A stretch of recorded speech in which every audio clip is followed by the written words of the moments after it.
Hey, well, welcome back to another video, and in this, short, well, whatever. But in this short, we're gonna be talking about the difference between the Nintendo Switch 2 and the Nintendo Switch 1.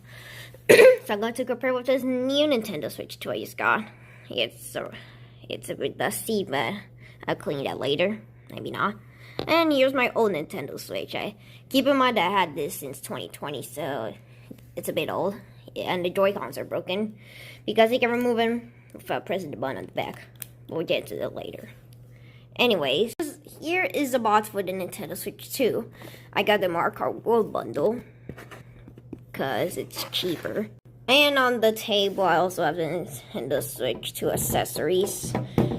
We got the dock, the grip, the adapter, and all that stuff, but we won't talk about that much. Let's talk about the difference of when you turn on the console. When you turn on the Nintendo Switch 1, nothing special happens. But with the Nintendo Switch 2, it makes a different noise. Oh, it also makes different noises. Here's a look at the Nintendo Switch 2 UI and a look at the Nintendo Switch 1 UI.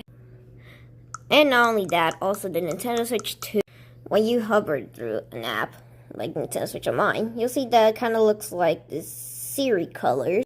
But on the Nintendo Switch 1, it's just blue. That's it.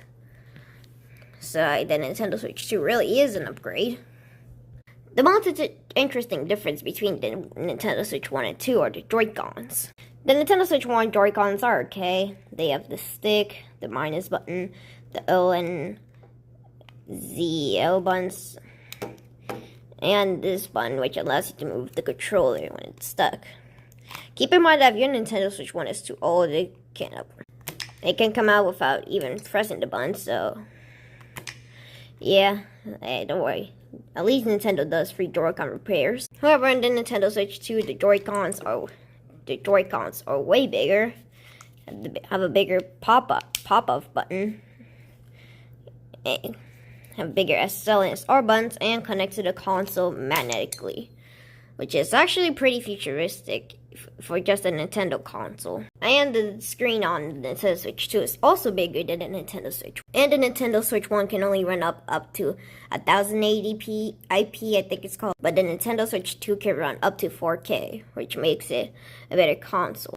You know, even though this console is $500 with the Mario Kart World Bundle, I say it's worth it. What do you think? Do you think it's worth it? Drop it down in the comments.